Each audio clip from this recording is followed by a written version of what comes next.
नमस्कार साथियों।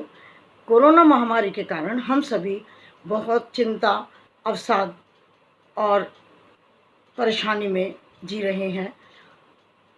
ऐसी स्थिति में हमें धैर्य भी रखना है, सकारात्मक सोच भी रखनी है और अपने साथियों को इस परेशानी से बाहर निकालने के लिए उनके अंदर आत्मविश्वास भी भरना है, अपने अंदर भी रखना है और अपने जितने भी सगे संबंधी हैं, अपने साथी हैं, मित्र हैं, उन सबको भी सकारात्मकता की तरफ लाना है ताकि वो अवसाद में घिरे ना रहें।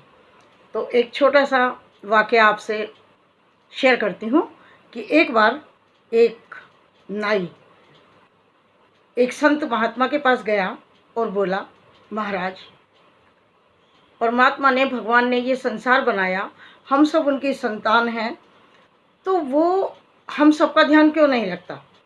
कहीं देखिए, कभी अकाल पड़ जाता है, भूखमरी पड़ जाती है, कभी महामारी आ जाती है, कभी कोई नौकरी की वजह से परेशान है, कोई खाने के लिए परेशान है, किसी के पास मकान नहीं है, किसी के पास संतान नहीं है, किसी ना किसी कारण से व्यक्ति बहुत दुखी रहता है इस संसार के अंदर।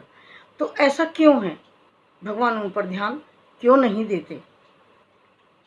संत महात्मा ने बड़े शांतिपूर्ण तरीके से उनकी ओर देखा और थोड़ी दूर पर बैठे हुए एक भिखारी की तरफ इशारा किया और कहने लगे कि इस भिखारी के बालों की दशा देखो, इसकी पूरी हालत देखो, दाढ़ी कितनी बड़ी हुई है, बाल किस तरह से बिखरे हुए हैं, इसको आप अच्छी स्थिति में क्यों नहीं लाते हो?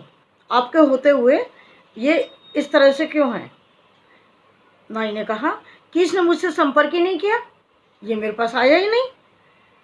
संत महात्मा ने कहा, ये ही, बिल्कुल ये ही तुम्हारे प्रश्न का उत्तर है।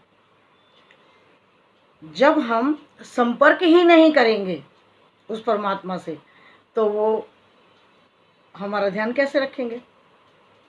व्यक्ति अपने दुख को रोता रहता है हर समय, 24 घंटे दुनिया के आगे रोता रहेगा, एक दूसरे को कहते रहेंगे हम दुखी हैं, हम दुखी हैं, हम दुखी हैं, लेकिन उससे संपर्क नहीं करते और जो उससे संपर्क कर लेता है उसके दुख समाप्त हो जाते हैं।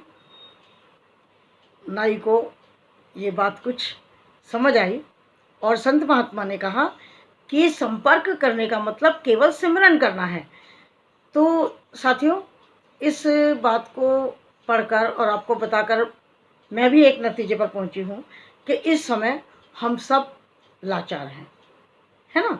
हम चाहते हुए भी बहुत कुछ नहीं कर पा रहे हैं। ऐसी स्थिति में हमारे पास केवल दो रास्ते हैं, एक केयर और दूसरी प्रेयर।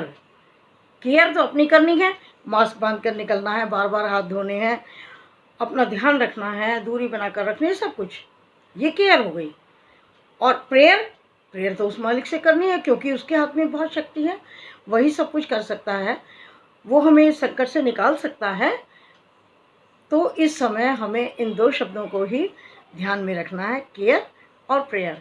मैं आशा करती हूँ कि आपको ये छोटी सी बात अच्छी लगी होगी और इन दो शब्दों का आप ज़रूर ध्यान रखेंगे, अपनी पूरी केयर करेंगे और प्रेयर भी करेंगे और अपने साथियों को, सबको ये दो काम करने के लिए प्रेरित भी करेंगे। ऐसा मैं आपसे आशा करती हूँ। धन्यवाद, नमस्कार, मिलते हैं फिर अगली वीडियो में। तब तक के लिए गुड बाय।